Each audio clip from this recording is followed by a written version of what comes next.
líder, Jesús de Nazaret, acaba de ser ejecutado. A los discípulos les paraliza el terror, no saben qué hacer. 12 hombres que temen por sus vidas.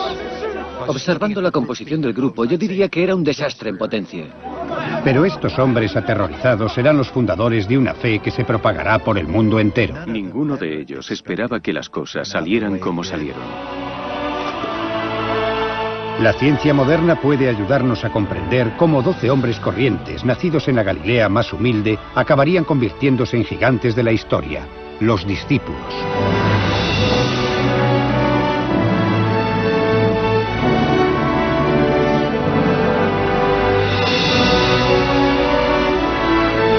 Las Escrituras, los discípulos.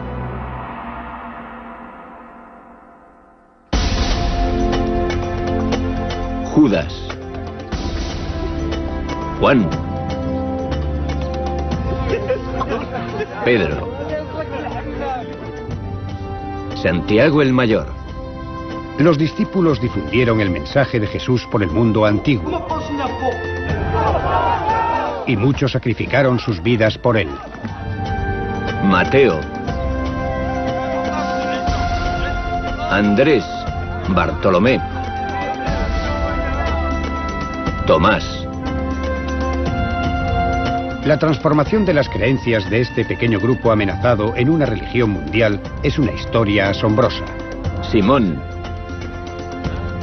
Judas Tadeo, Felipe, Santiago el Menor. Pero para comprenderla, debemos seguir su viaje desde el principio. Zípori, Galilea, año 4 a.C. La historia comienza en los albores del siglo I, en Galilea, cuando un grupo de hombres protesta contra la subida de los impuestos y la dominación romana y se subleva en la importante ciudad de Zípori.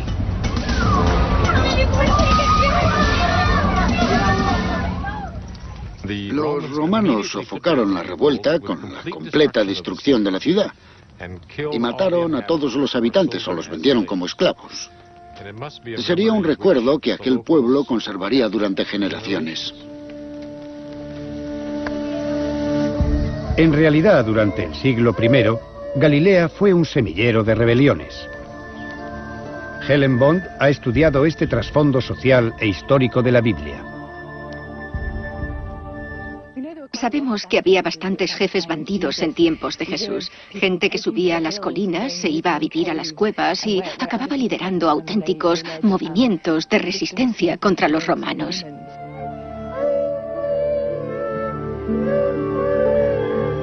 Los discípulos crecieron en este ambiente. Algunos incluso podrían haber sido testigos de la rebelión de Zípori. Tal vez vieran en Jesús a un líder que podía liberarles de los romanos. Los descubrimientos históricos nos ofrecen una nueva perspectiva de las vidas de los discípulos. La imagen que surge es vivaz y sorprendente. 20 años después. Una cosa está clara desde el principio. Los discípulos se acercaron a Jesús por razones muy distintas y con esperanzas muy diferentes. Cuando rondaban los 20 años, la primera de esas razones tal vez haya sido financiera. Los elevados impuestos habrían sido una preocupación constante para los 4 discípulos que se dedicaban a la pesca. Juan, los hermanos Pedro y Andrés y Santiago.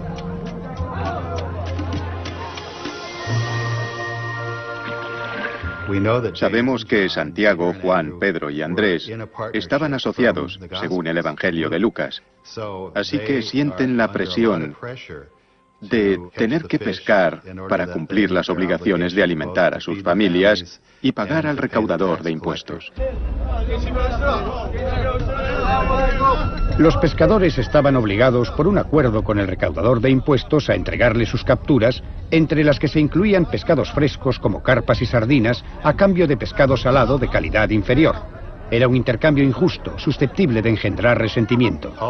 Se llevaba la cuenta de todo el pescado que se capturaba y los agentes del recaudador de impuestos venían y se lo llevaban para surtir las mesas de las personas más ricas de la ciudad. A cambio, los pescadores recibían, por contrato, pescado manipulado, probablemente salado, y la sensación que tenían en ese momento debía de ser que ni siquiera podían comerse sus capturas.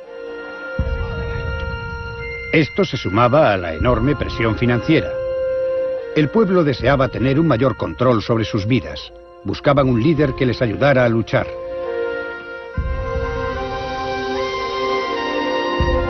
Y tal vez pensaron que ese líder era Jesús.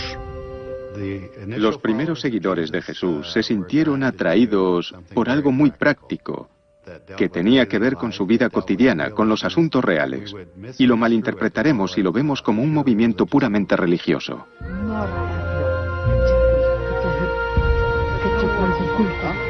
Que algunos de los discípulos se unieran al movimiento de Jesús para desafiar a los recaudadores de impuestos no explica por qué se unieron los 12. En concreto, no explica el caso de Mateo. Antes de convertirse en discípulo, Mateo era recaudador de impuestos. Sabemos a qué se dedicaba gracias a los evangelios, pero estos no nos dicen qué fue lo que le atrajo hacia Jesús. Y es que, a diferencia de los pescadores, Mateo disfrutaba de la cómoda vida de un hombre rico.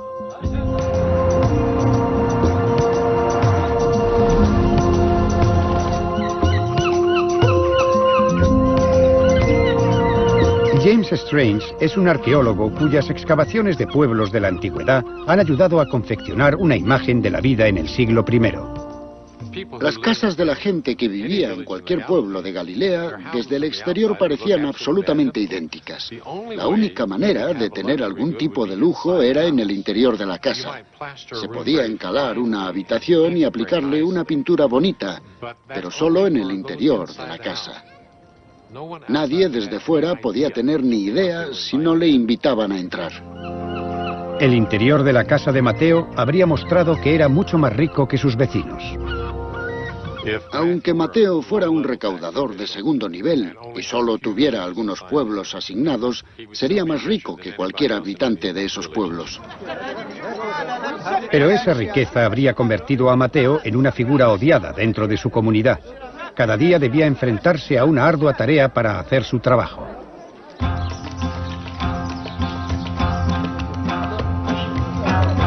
A Richard Horsley le interesa especialmente el aspecto económico de la vida en la Galilea del siglo I. Ha descubierto que los impuestos se pagaban en especie más que en efectivo, y que los galileos habían encontrado formas para limitar las cantidades que entregaban. A lo largo de los siglos, los campesinos desarrollaron tretas inteligentes para evitar pagar impuestos elevados. Digamos que esta es la cantidad de grano que se entrega al recaudador. El campesino la trae, la pone en la báscula y el recaudador ve que es el peso correcto. Pero si miramos en la cesta, vemos qué hay realmente dentro. Evidentemente hay grano, pero en el fondo hay palos y piedras. Y con este truco el campesino ha conseguido quedarse con una parte del grano que tendría que haber entregado al recaudador. Esta lucha diaria podría haber sido el detonante para que Mateo se uniera a Jesús. Ciertamente se habría sentido muy solo. Habría sido muy difícil para él encontrar gente simplemente para charlar de lo cotidiano. Se habría encontrado en una situación muy precaria y me imagino que incluso habría necesitado guardaespaldas. Al unirse a Jesús, Mateo abandona a los recaudadores y es bien recibido, quizás por primera vez, en una comunidad. Hay otro discípulo tal vez más desconcertante incluso que Mateo, Judas Iscariote. Judas tiene mala reputación, fama de persona desleal y poco de fiar. Pero irónicamente era el tesorero del grupo, el que buscaba donaciones para el grupo y organizaba las provisiones. Se trata de un grupo de discípulos que viven con un fondo común. Y él aparentemente es el tesorero. Lleva las cuentas, toma nota de lo que se necesita, se encarga de la intendencia. Creo que eso implica cierta capacidad de organización, ser digno de confianza y tener liderazgo.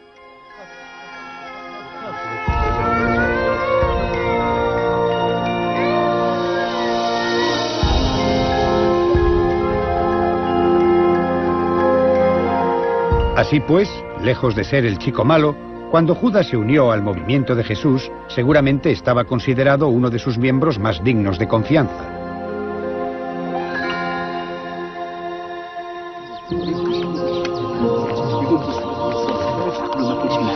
Desgraciadamente sabemos muy poco sobre los demás discípulos. Están Tomás y Felipe, que al parecer procedían de la misma región que los pescadores.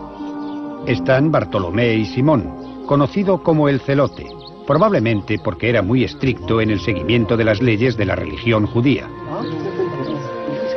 Sin embargo, hay una controvertida teoría según la cual Simón, Judas Tadeo y otro discípulo llamado Santiago eran en realidad hermanos de Jesús. Quizá eran hermanos políticos más que parientes de sangre. No obstante, algunos expertos creen que formaban parte de la familia de Jesús. Los hermanos de Jesús, que aparecen citados en los Evangelios, resultan ser los que conocemos: Santiago, Simón y Judas Tadeo. Creo que debemos contemplar al menos esa posibilidad, dado que Jesús, al morir, pasó el control de su comunidad a su propio hermano, Santiago.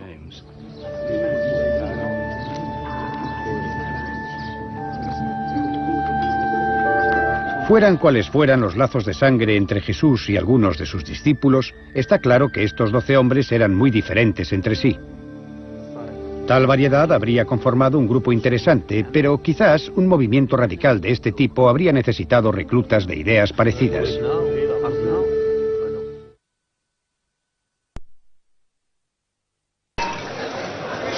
Kerry Cooper es especialista en psicología de grupo.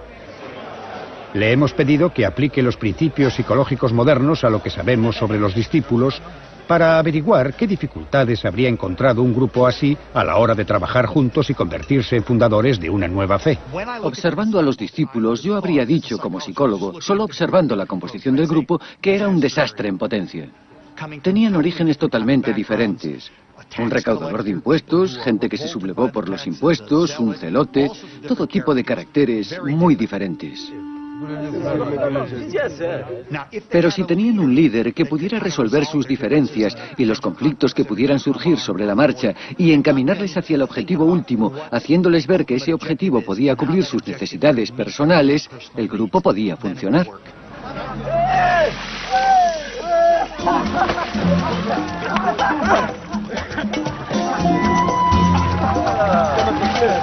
Estos 12 hombres de orígenes tan diferentes tenían en Jesús ese líder decidido y tenían también una misión. Quizá estaban preparados para darse la oportunidad de trabajar juntos, si eso significaba acometer alguna acción contra los romanos. Pero seguir a Jesús no siempre sería fácil. Hay pruebas de que viajar juntos, en grupo, podría haber sido una experiencia bastante dura en el siglo I que pondría a estas personalidades tan diferentes a prueba. Galilea mide unos 55 kilómetros. Una de las cosas más importantes que había que hacer en el judaísmo antiguo era practicar la hospitalidad. Cuando viajaban, los discípulos dejaban tras de sí más que su sustento. Muchos tenían otras responsabilidades. La mayoría de los discípulos estaban casados. Sabemos sin duda que Pedro estaba casado y habría sido muy difícil para su esposa e hijos quedarse atrás. Los discípulos eran quienes aportaban el dinero, pescaban los peces o trabajaban la tierra, y eso habría dejado a sus familias en unas circunstancias muy difíciles. Sin embargo, quizás nos equivoquemos dando por sentado que una vez que se iban, nunca volvían. Tenemos referencias que nos dicen que se iban, pasaban unos días fuera y después regresaban. No creo que debamos presentarlo como en muchas películas y libros populares, dar la idea de que siempre están en el camino, día y noche, viajando desde el alba hasta la puesta de sol. Hay mucho tiempo entre medias. Los discípulos y Jesús quizá volvían a casa por la noche. Tenemos la historia de Pedro, que es llamado por Jesús, lo deja todo. Y entonces, tan solo unos versículos después, va a tomar el té con su suegra. Eso nos indica que quizá la partida, al menos en el primer período, cuando el ministerio de Jesús se desarrolla en Galilea, no fue algo tan definitivo como hemos creído a menudo. A medida que se amplió el ministerio de Jesús, se presentaron ocasiones en las que los discípulos tuvieron que viajar fuera de Galilea.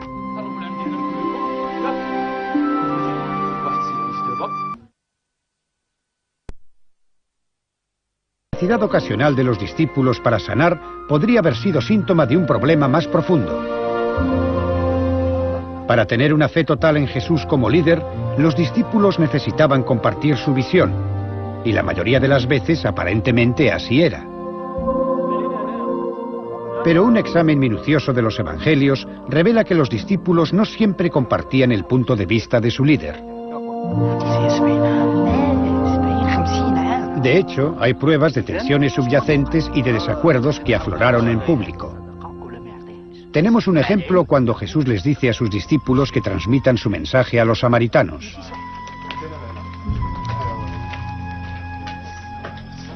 Hoy, la palabra samaritano describe a un bienhechor, pero para un judío del siglo I era el enemigo.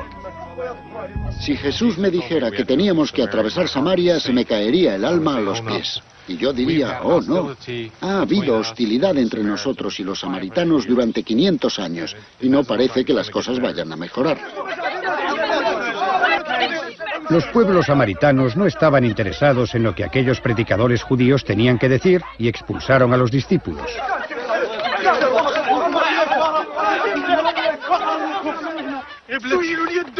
En lugar de actuar con humildad, los discípulos se enfurecieron. Fue una flagrante violación de una de las enseñanzas de Jesús: ama a tus enemigos. Santiago y Juan estaban tan enojados que quisieron prender fuego al pueblo y arrasarlo. Creo que hoy veríamos esto como un tipo de racismo, pero es incluso más que racismo. Si pensamos en lo que estaban diciendo, era, matemos a esta gente. Mientras que Jesús dice, no, las cosas no son así. Él les ofrece la salvación, pero si no la aceptan es cosa suya. Y sencillamente se dirige a otro lugar.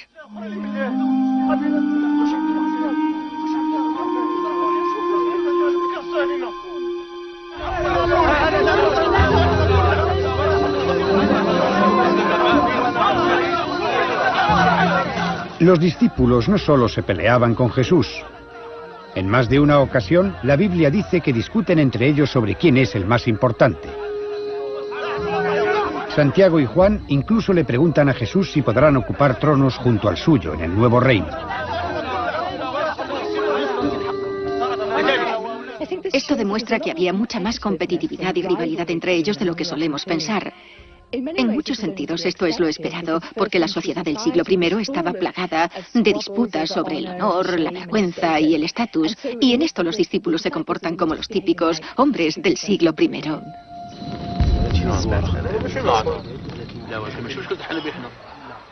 Estas disputas tal vez eran algo típico, pero según el psicólogo Kerry Cooper, podían derivar en perjudiciales luchas de poder. En casi todos los grupos tenemos un Santiago y un Juan. Y la razón de que yo diga esto es porque son un poco fogosos, un poco revolucionarios, pero creo que en el fondo desean el papel de líder. Son personas a las que hay que manejar con cuidado porque si no, sus necesidades innatas de liderazgo o de conseguir una posición de influencia o de rebelarse se abrirán camino. Los discípulos conseguían controlar sus diferencias la mayor parte del tiempo.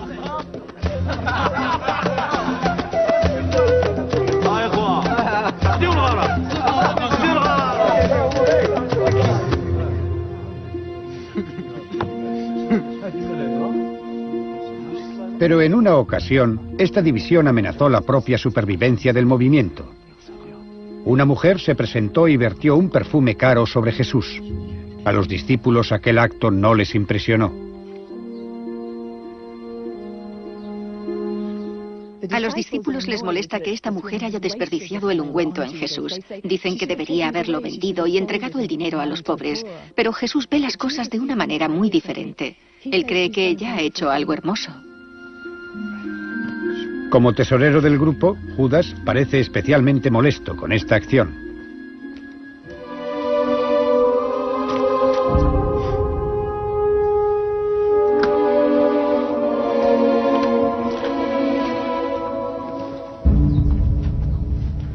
En todos los grupos hay desacuerdos, pero las consecuencias de la reacción de Judas fueron catastróficas.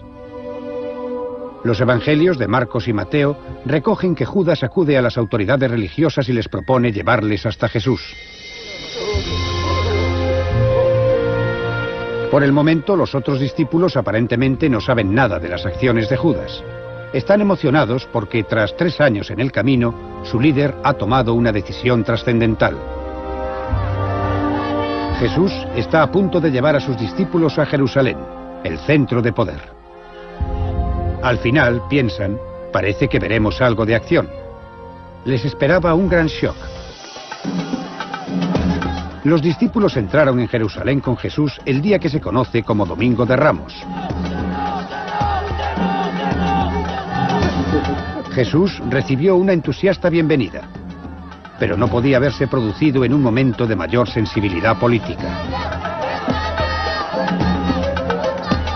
Jerusalén estaba repleta de peregrinos que habían acudido a celebrar la festividad de la Pascua, en la que se conmemoraba cómo Moisés había liderado a sus antepasados en la huida del cautiverio de Egipto. Según James Charlesworth, un historiador bíblico residente en Jerusalén, la Pascua habría impulsado a los discípulos a pensar en la libertad y en expulsar a los romanos. Es un momento de gran entusiasmo. Los judíos se disponen a celebrar la Pascua. ¿Qué significa eso? Que van a representar y revivir la salvación de su pueblo por Dios. Así que es un momento muy voluble. Es un momento en el que todo el mundo tiene a flor de piel sus emociones. El momento cumbre de la fiesta fue una comida que compartirían a finales de esa misma semana.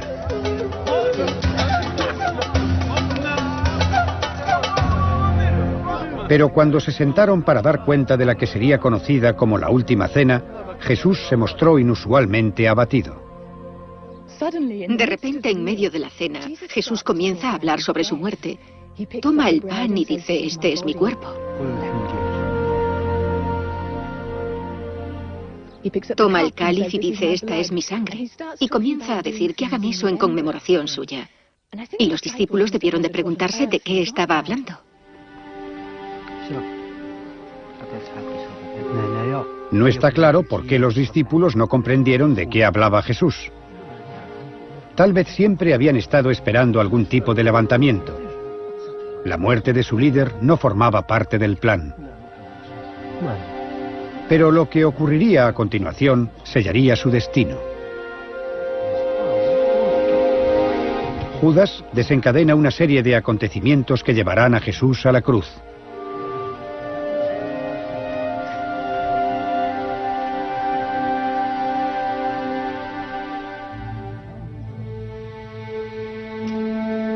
Cierra su fatal trato con las autoridades.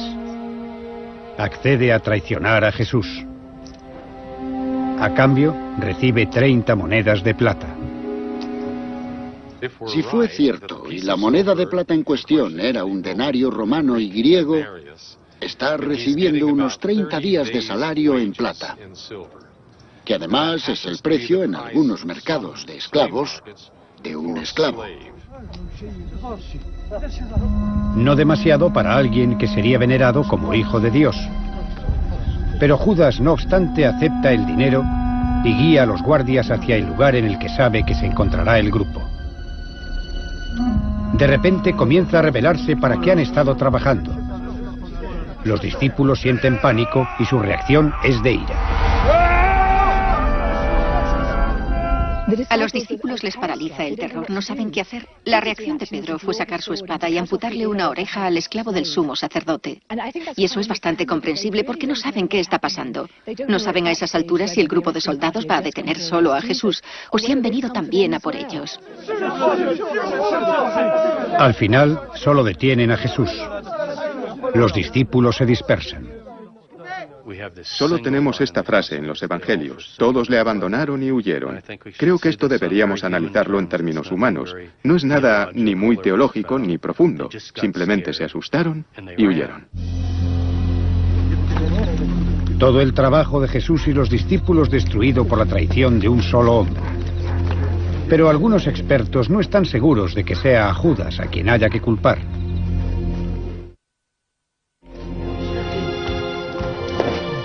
Una nueva teoría sugiere que se cometió un error fundamental al traducir la palabra traición, y que Judas en realidad no traicionó a Jesús. En griego la palabra significa simplemente entregar. No tiene las implicaciones más siniestras del vocablo traición. Y de hecho hay más pruebas de que Judas no era un traidor. Todo el mundo, incluidas las autoridades religiosas, conocían a Jesús y sabían dónde encontrarle. ¿Qué traicionó? ¿Traicionó el secreto de quién era Jesús? Todo el mundo sabía quién era. ¿Traicionó el secreto de dónde podía encontrarse? Los evangelios dejan bastante claro que él va a los lugares de costumbre. Si no estamos seguros de qué traicionó, ¿cómo podemos tacharle de traidor?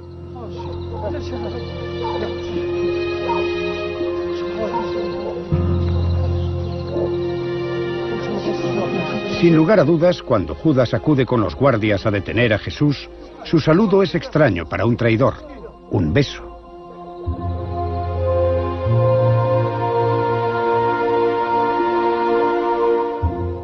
¿Acaso un beso sugiere una traición? En todas las fuentes antiguas, Flavio, Josefo y el Nuevo Testamento, el beso implica saludo o despedida. No hay nada parecido a un beso de traición.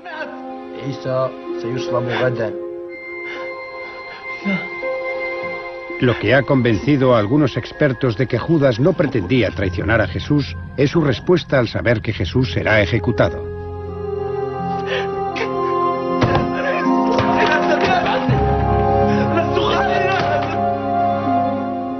Les arroja el dinero a aquellos hombres. Obviamente algo ha salido mal. Y está tan trastornado que se marcha y se suicida ahorcándose.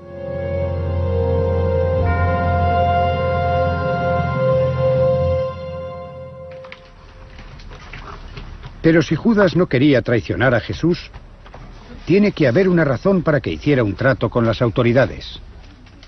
Una de las cosas que podemos sugerir es que él pensó que esto podría ayudar a Jesús a conseguir una audiencia con el sumo sacerdote. Esto ayudaría al hombre que podía hacer milagros y resucitar a los muertos a enfrentarse a sus enemigos y a establecer el reino que tan fervientemente deseaba establecer.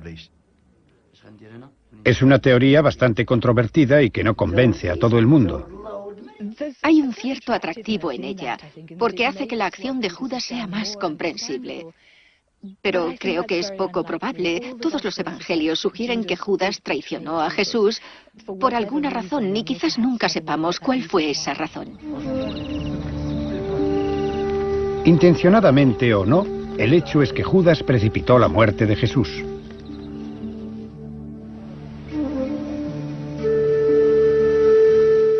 Si los discípulos tenían alguna duda de que la detención de Jesús significaba el final del grupo, al día siguiente tendrían la confirmación. No queda claro a dónde fueron los discípulos mientras crucificaban a su líder. Pudieron haber ido a una casa segura, por ejemplo al cenáculo, porque parece haber algún tipo de relación. Puede ser que alquilaran o consiguieran ese lugar. Pero creo que debemos asumir que cuando huyeron, huyeron de verdad. No querían correr ningún peligro. Los discípulos se mostraban muy alicaídos. Es un momento crítico porque han perdido a su líder. Todos los grupos necesitan un líder y especialmente un líder que les inspire, como Jesús. Es muy crítico. No hay un sustituto y eso es un problema. El grupo está destinado a separarse o a tener enormes dificultades. Con la muerte de su líder, los discípulos quedaron sumidos en una gran depresión, destrozados. Pero con todo, sabemos que estos individuos desesperados fundaron lo que se convertiría en un culto importantísimo a nivel mundial. Evidentemente ocurrió algo que cambió sus destinos.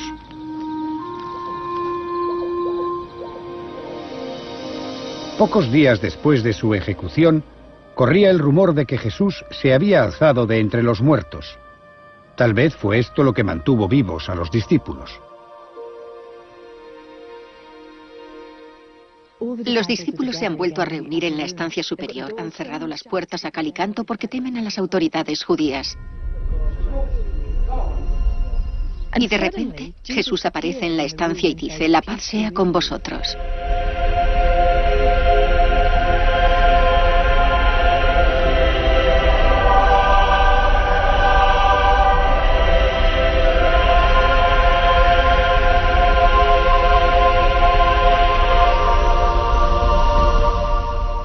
Este es un momento significativo en la historia del Evangelio, lo que diferencia al movimiento de Jesús de otros movimientos mesiánicos similares del siglo I es que están absolutamente convencidos de que su Mesías ha sobrevivido a la muerte. Y este es un momento de transmisión de poder.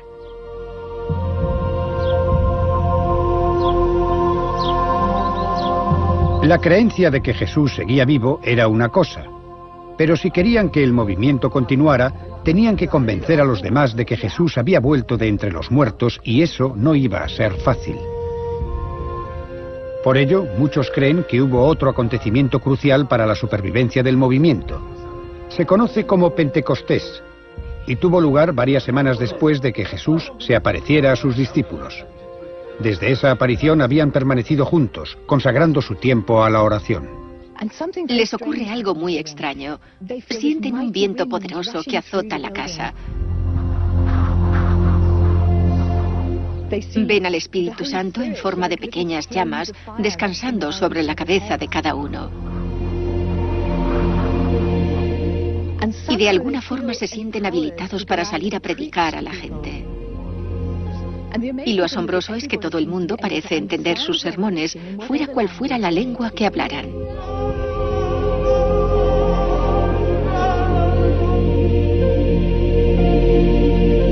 Para el psicólogo Kerry Cooper, este acontecimiento religioso es el que transforma al grupo. Pentecostés, a mi modo de ver, es el acontecimiento crítico para el grupo, y la razón es que no tienen un líder. Y esa experiencia compartida es la que les une, les motiva, les anima a salir a predicar y convertir a la gente para compartir sus experiencias comunes.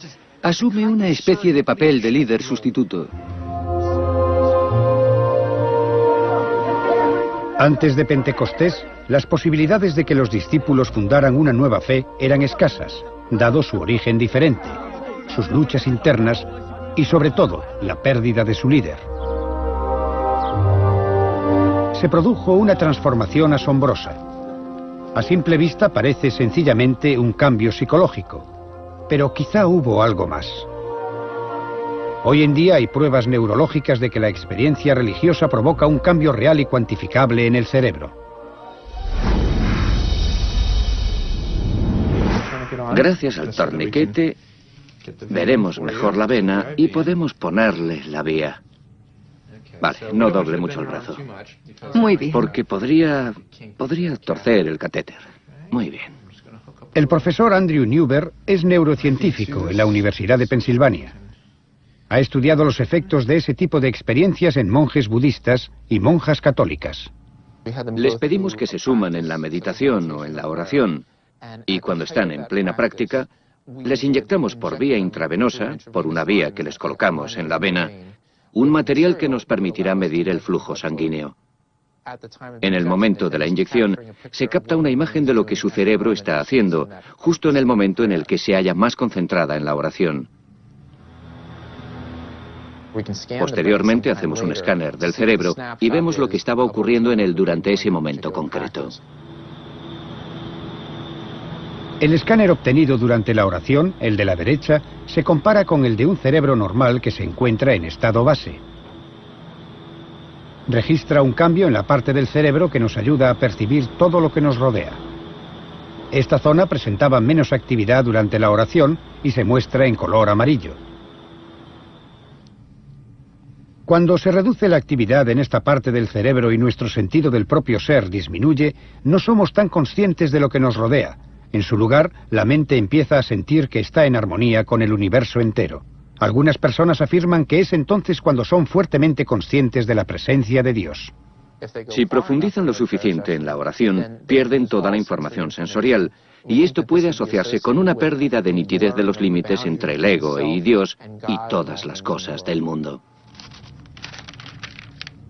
La hermana Celeste formó parte del estudio. Ella también cree que se siente más cerca de Dios durante la oración. El experimento demuestra para mí que cuando tenemos una experiencia religiosa ocurre algo en nuestro interior que se muestra claramente en nuestro cerebro. Para los científicos, este experimento implica que debemos tomar en serio la idea de que la experiencia religiosa puede provocar cambios psicológicos mensurables.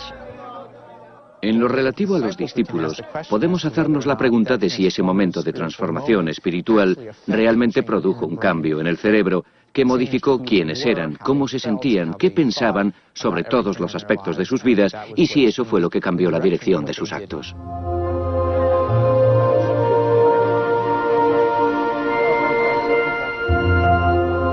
Ciertamente, tras esta experiencia, los discípulos ya no eran simplemente miembros del movimiento de Jesús, sino líderes de una nueva fe. A partir de ahí dejan de ser discípulos, es decir, estudiantes, y comienzan a ser apóstoles y mensajeros por sí mismos, y ese es el hecho clave para la distinción entre los dos períodos. Los discípulos deben de haber experimentado una increíble transformación personal. Al principio no eran más que humildes pescadores, pero al final de la historia se convirtieron en líderes de lo que acabaría siendo una religión mundial.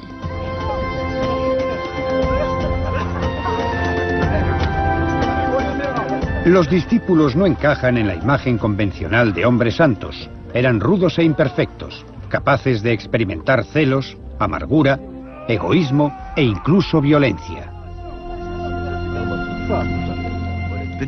El Nuevo Testamento deja muy claro que son hombres de carne y hueso, que son auténticos seres humanos, con deseos humanos. Y para mí es mucho más fascinante comprobar que son muy parecidos a usted y a mí.